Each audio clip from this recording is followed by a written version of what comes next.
One morning, the postman called at La Pastora Street, Siparia. He told the Smiths,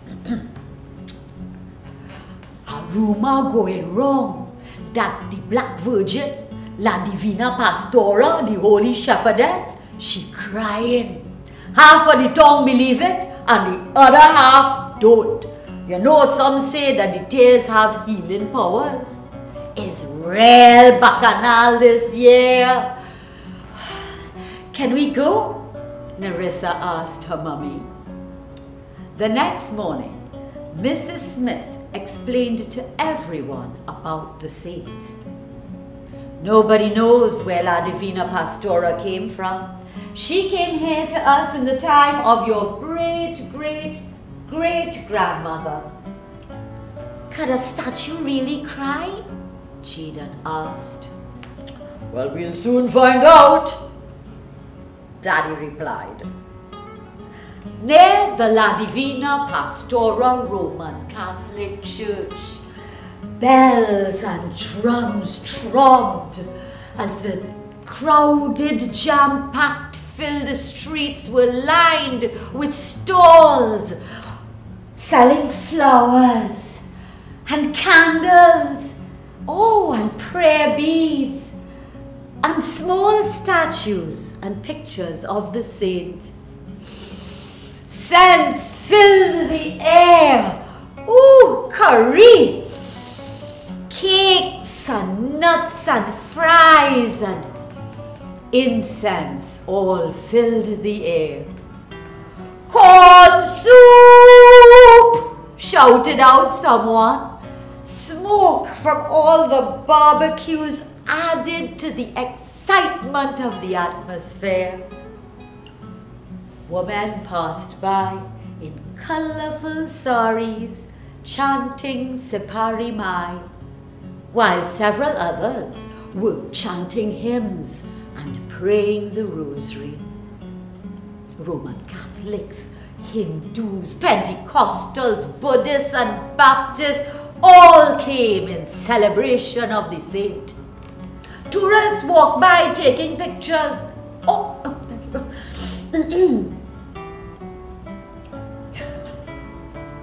As the Smiths got closer, they saw that there was food and fruit and flowers and money all piled up along the iron fence before the statue. And then people were pushed left and right and backwards and forwards. And suddenly they heard someone scream, "Look! Look! The statue! The statue moving!" And then they heard people in the front shout, "She's crying! She's crying! Oh, she's crying! Look, she's crying! She's crying!" When the statue started to talk, everyone froze. She really seemed alive. The entire crowd fell silent.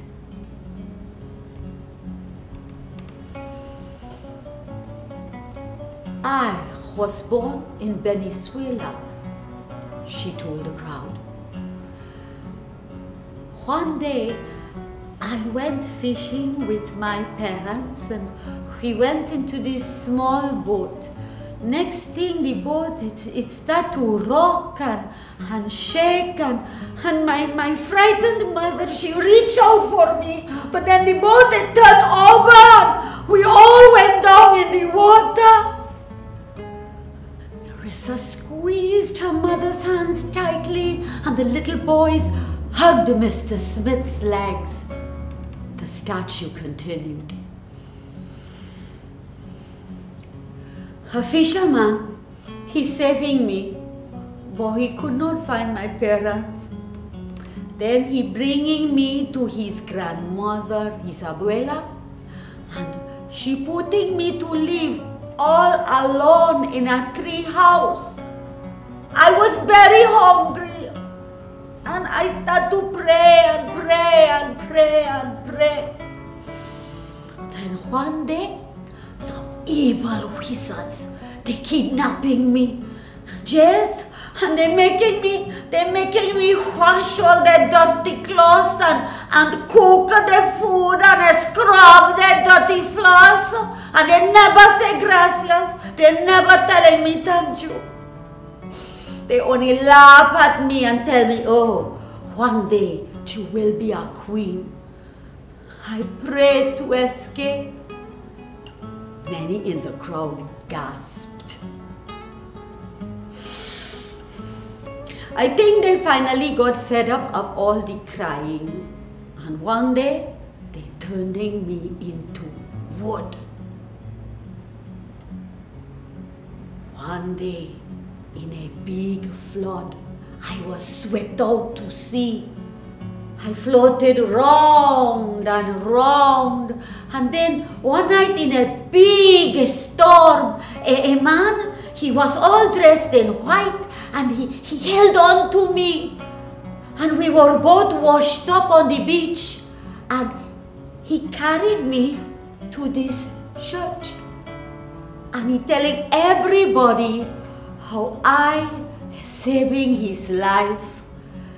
And then they scrubbing me and dressing me in this nice gown, and they placing me in a clean, a safe spot.